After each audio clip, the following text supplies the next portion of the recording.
Hello student, welcome back to my YouTube channel chapter two learn. तो कुछ दिन बेटा हमारी क्लास हो नहीं पाई थी क्योंकि मैं थोड़ा बिजी हो गया था। तो जैसे ही थोड़ा टाइम मिला तो मैंने उसमें शॉर्ट्स डाल दिए थे। ठीक है, तो अब आज से मैं फ्री हूँ, तो आज से अब हम कंटिन्यू करते हैं अपनी क्लासेस। ठीक है, तो फिलहाल अभी हम करने जा रहे हैं 10th क्लास का चैप्टर 4। ठीक है, इसमें 4.2 तक हमने कर लिया था, आज 4.3 एक्सरसाइज करेंगे। ठीक है, तो सबसे पहली चीज इसके अंदर हमें एक चीज पढ़नी है, डी, जिसको हम बोलते हैं डिस्क्रिमिनेंट।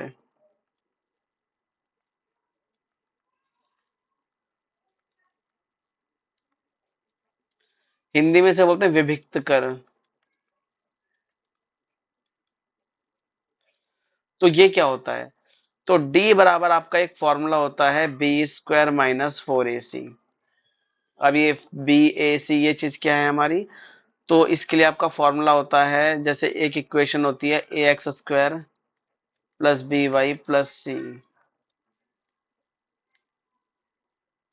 ना, ax² + bx + c। तो ये आपकी इक्वेशन होती है, क्वाड्रेटिक इक्वेशन।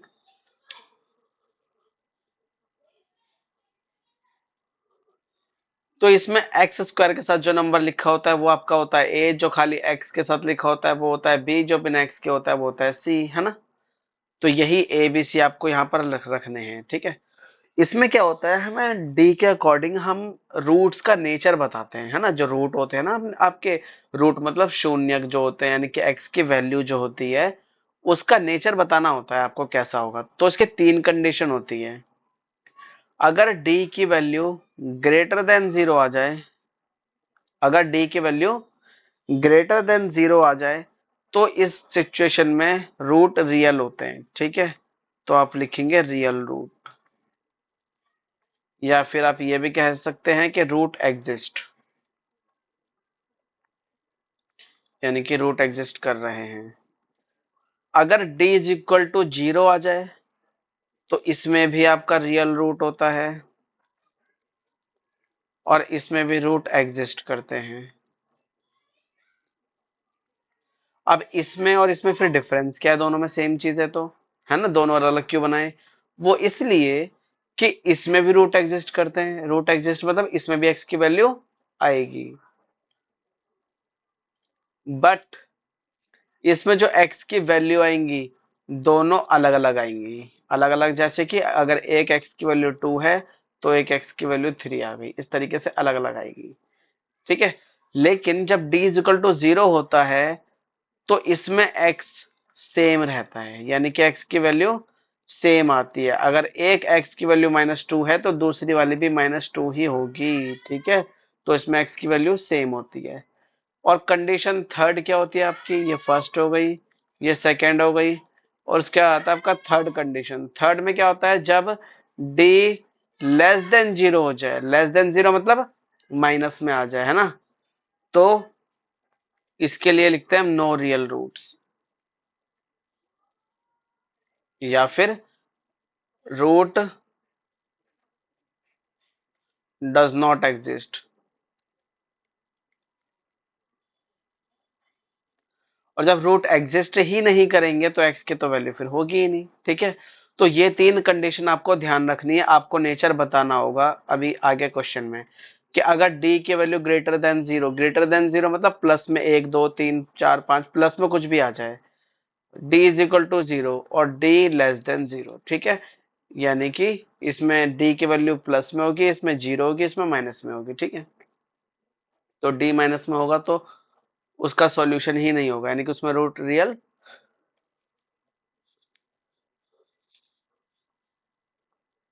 बिल्कुल नहीं होंगे। ठीक है, चलिए अब स्टार्ट करते हैं हम अपना क्वेश्चंस को करना। तो कह रहा है find the nature of the root of the following quadratic equation if the real root exist find them. कह रहा है अगर रूट एग्जिस्ट कर रहे हैं, रियल हैं, तो उन्हें फाइंड भी करना है। ठीक है, तो पहले आपको यही चेक करना है कि रूट एग्जिस्ट कर भी रहे हैं या नहीं। तो उसके लिए आप फॉर्मूला यूज करेंगे d बराबर b² - 4ac। कभी भी अगर रूट का नेचर पूछे या रूट एग्जिस्ट कर रहा है या नहीं कर रहा है ये पूछे तो आप यही फॉर्मूला यूज करोगे। ठीक है, चलो तो d is equal to B कितना है बेटे आपका माइनस का 3। ये आपका b है, ये आपका a है, ये a, ये b और ये c। तो b माइनस का 3 है इसलिए माइनस का 3 रखा, -4। a की जगह 2 और c की जगह 5। तो d इज इक्वल टू 3 का स्क्वायर प्लस का 9 और ये 4 दूनी 8 पंजे 40 हो गया। तो d कितना आ गया आपका माइनस का 31। तो आंसर माइनस में आ रहा है ना, यानी कि d माइनस में आ गया आपका। तो इसका मतलब रूट डज नॉट एग्जिस्ट।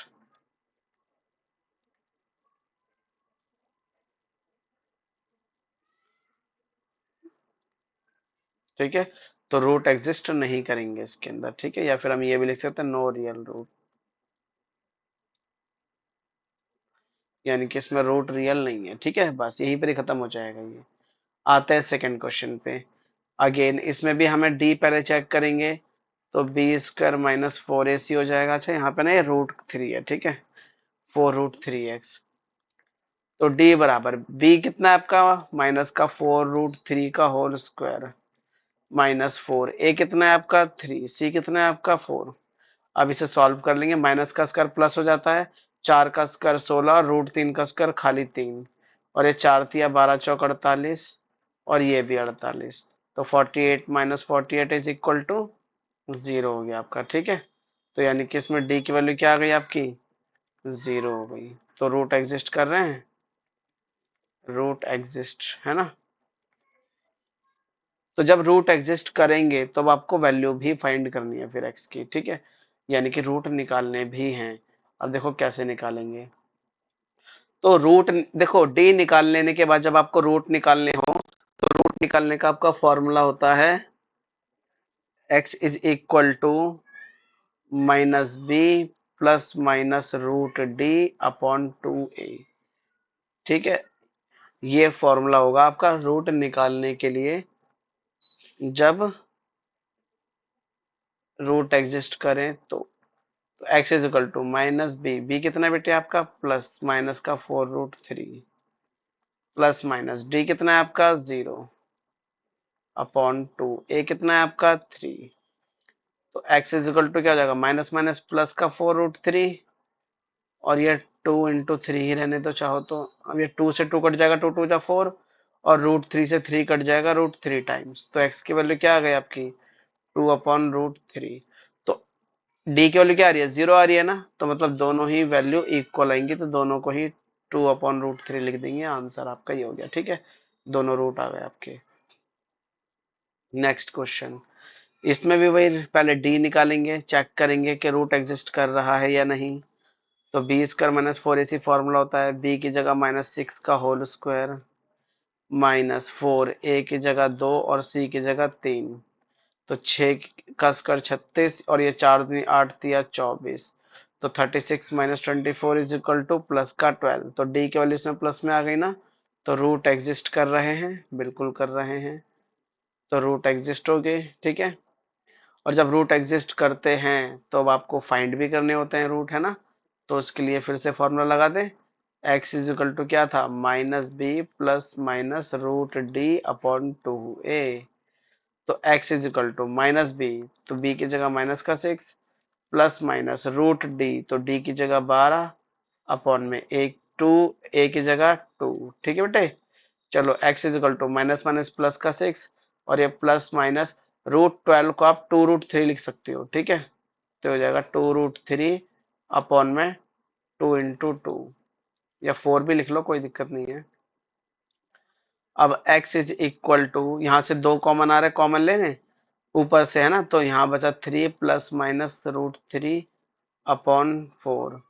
अब यहाँ से ये 2 2 जा 4 कट जाएगा। ठीक है, अब क्या करना है आपको, एक बार इस वैल्यू को प्लस में लोगे आप, और एक बार माइनस में। तो एक बार वैल्यू हो जाएगी आपकी 3 प्लस √3 अपॉन 2, और एक बार आपकी वैल्यू हो जाएगी 3 माइनस √3 अपॉन 2। तो ये आपके दो अलग अलग रूट आ गए। ठीक है, यानी कि क्या होता है कि जब ये 2 से तो कट गया, तो क्या बचा आपका ये 3 प्लस √3 अपॉन 2, यही तो बचा।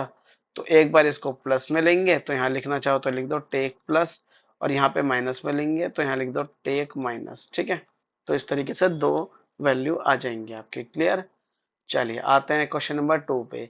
कह रहा find the value of K for each of the following quadratic equation so that they have two equal root. अच्छा, अब आपको बोला गया है कि रूट इक्वल है, तो जब रूट इक्वल होते हैं तो डी बराबर क्या होता है आपका 0, है ना भाई। इसने बोला है कि टू इक्वल रूट हैं, तो और जब रूट इक्वल होते हैं तो डी बराबर क्या आता है 0। तो क्या हम डी की जगह B square minus 4ac is equal to 0 लिख सकते हैं। अब आपको इसमें k की वैल्यू फाइंड करनी है, तो देखो कैसे करें। b की जगह मैं k का स्क्वायर लिखूंगा, क्योंकि x के साथ क्या लिखा है, k ही तो लिखा है यहाँ पे, तो यही भी होगा मेरा। -4 a की जगह 2 और c की जगह 3 इज इक्वल टू 0। अब जाएगा k का स्क्वायर और ये जाएगा 4 दूनी 8 तिया 24, तो ये माइनस का 24 हो जाएगा इक्वल में 0। तो k is equal to minus का 24 इधर आके प्लस का हो जाएगा, ठीक है। अब k पे स्क्वायर है तो इधर आके रूट हो जाएगा। अब इसको मैं क्या लिख सकता हूँ, 2√6 लिख सकता हूँ। कैसे, आप 24 को 2 2 जा 4 2 जा 8 3 जा 24, ठीक है। 2 दूनी 4 दूनी 8 तिया 24 हो गया ना। ये मैंने इसको इस तरीके से ब्रेक करके लिख सकते हैं। अब क्या होता है, जब इसमें पेयर बन जाता है ना किसी नंबर का, तो उसे रूट में से बाहर निकाल लेते हैं। तो ये 2 का पेयर बन गया ना, तो ये रूट से बाहर आ जाएगा और अंदर क्या बचा, ये वाला 2 और ये वाला 3, इसका पेयर नहीं बना, सेम सेम है ना। तो ये 2 3 जा 6 मल्टीप्लाई कर देंगे और k की वैल्यू यही हो जाएगी आपकी। आते हैं क्वेश्चन नंबर 2 पे इसकी। देखो अभी ये सही से नहीं लिखी हुई, क्वाड्रेटिक इक्वेशन नहीं है, तो पहले क्वाड्रेटिक बना लो। तो के एक्स को अंदर मल्टीप्लाई कर देंगे तो हो जाएगा के एक्स स्क्वायर माइनस के एक्स को 2 से करेंगे तो हो जाएगा 2 के एक्स और ये प्लस का 6 इक्वल में 0। चलो अब फिर से वही d इज इक्वल टू 0 और d आपका फॉर्मूला होता है B square minus 4ac equal में 0। तो b की वैल्यू क्या है बेटा आपकी k, तो k का स्क्वायर -4 a की जगह मैं क्या लिख सकता हूँ, k, है ना। और c की जगह क्या है 6 इक्वल में 0। अब ये हो जाएगा k का स्क्वायर माइनस 4 6 24 के, है ना। 4 6 जा 24 हो गया ना। अब ये के स्क्वायर, अब 24 के इधर आके प्लस का हो जाएगा, है ना। अब ये एक के से एक के कट गया, बचा क्या, के इज इक्वल टू 24। तो ये आपका आंसर हो गया।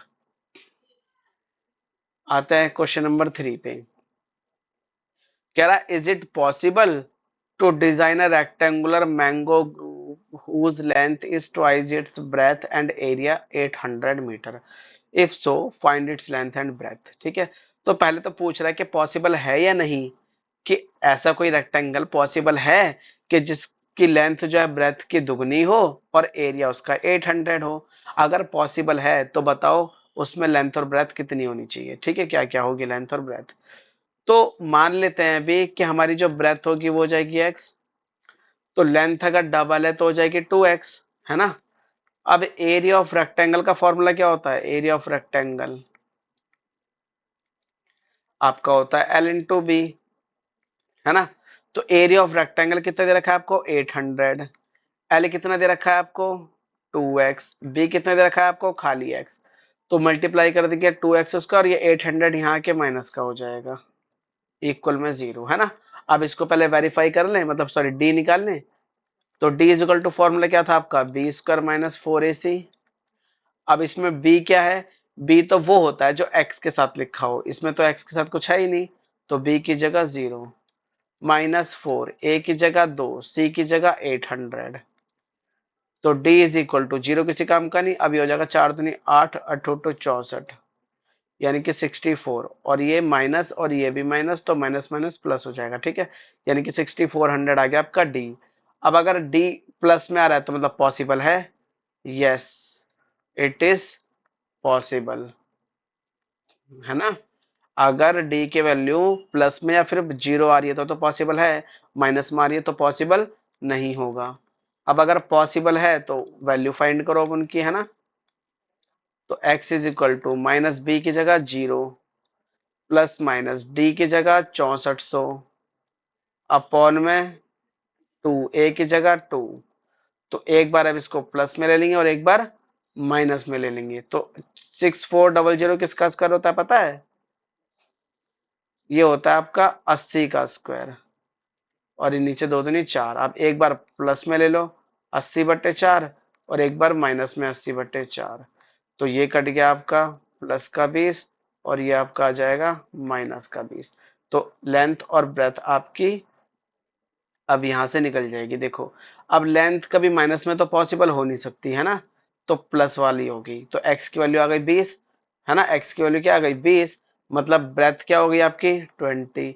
तो लेंथ क्या हो जाएगी आपकी 20 का डबल 40। ठीक है, खत्म आंसर। आता है नेक्स्ट क्वेश्चन पे, फिर से वही पूछ रहा है, is it following situation possible, if so determine their percentage, the sum of the age of two friends is 20 years. अच्छा, दो फ्रेंड है, उनकी एज का सम 20 ईयर्स है ना। तो मान लो कि जो फर्स्ट फ्रेंड है आपकी पहले वाली, उसकी एज एक्स है ना।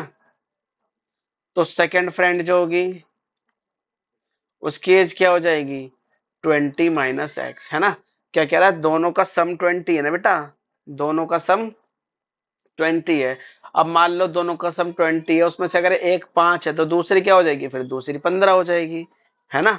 अगर एक 5 है तो दूसरी 15 हो जाएगी। अब कैसे हो जाएगी 15, है ना, अब वो पता होना चाहिए हमें।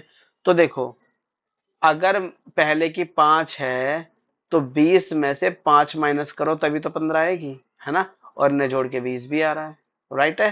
तो यानी कि 20 माइनस 5 करेंगे तो यहाँ पे 20 माइनस एक्स हो जाएगा। अगर पहले फ्रेंड की एज एक्स है तो दूसरे फ्रेंड की एज 20 माइनस एक्स हो जाएगी। क्लियर है ये चीज? ठीक है, तो दोनों फ्रेंड्स की एज पता चल गई। अब क्या कह रहा है, 4 years ago, 4 साल पहले, the product of their age is 48। अच्छा, 4 years ago, 4 years ago पहले वाली फ्रेंड कितने की हो जाएगी, x-4 की, यानी कि 4 साल कम हो जाएगा। और दूसरी फ्रेंड कितनी हो जाएगी 20x-4 की, ये भी 4 साल कम हो जाएगी, है ना। तो कह रहे थे प्रोडक्ट ऑफ देयर एज। अच्छा, अब इनके एज का जो प्रोडक्ट होगा कितना होगा आपका 48 होगा। ठीक है, अब आप इसको सॉल्व कर लो, आपका आंसर आ जाएगा। तो ये हो जाएगा x-4 और हो जाएगा 20 में से 4 गए तो 16 माइनस एक्स इक्वल में 48। अब x को मल्टीप्लाई करेंगे तो हो जाएगा 16x, और x को x से करेंगे x का स्क्वायर, यानी कि इस नंबर को दोनों से मल्टीप्लाई करेंगे। ऐसे या 4 को 16 से करेंगे तो माइनस का 64 और माइनस माइनस प्लस का 4x इक्वल में 48। अभी हो जाएगा माइनस का एक्स स्क्वायर 16 और 4 प्लस का 20x, और ये माइनस का 64 और ये इधर आके माइनस का 48 इक्वल में 0, माइनस एक्स स्क्वायर प्लस का 20x, और दोनों जुड़ जाएंगे ना ये, तो कितना हो जाएगा 8 4 12, 6 4 10 और 1 11। ये आपकी इक्वेशन हो गई। बट अब ये सही नहीं है। सही क्यों नहीं है? क्योंकि ध्यान रखो हमेशा कि आपका हमेशा ये जो होता है ना, क्या नाम है, ये एक्स स्क्वायर की जो वैल्यू होती है वो हमेशा प्लस में होनी चाहिए, बट इसमें माइनस में दे रखी है। तो इसे प्लस करने के लिए मुझे सबके साइन चेंज करने पड़ेंगे। तो ये एक्स स्क्वायर प्लस का हो जाएगा, ये माइनस का हो जाएगा और ये प्लस का हो जाएगा। सबके साइन चेंज हो गए नहीं हो गए, है ना। तो सबके साइन चेंज करने पड़ेंगे और फिर यहाँ पे आप अपना फैक्टर निकाल लो इसके। तो ये हो जाएगा आपका, पहले डी निकालेंगे तो हो जाएगा बी स्क्वायर माइनस 4ac। तो डी, बी क्या है बेटा आपका, माइनस का 20 का होल स्क्वायर -4, ए की जगह 1 और इसकी जगह 112। तो ये हो जाएगा 400 प्लस का, और ये 12 चौक 48, 448 हो गया। तो आंसर क्या आ गया -48, यानी कि ये पॉसिबल नहीं है। ठीक है, नॉट पॉसिबल लिख दो आप यहाँ पे। आते हैं अब इसके नेक्स्ट एंड लास्ट क्वेश्चन पे, क्वेश्चन नंबर 5।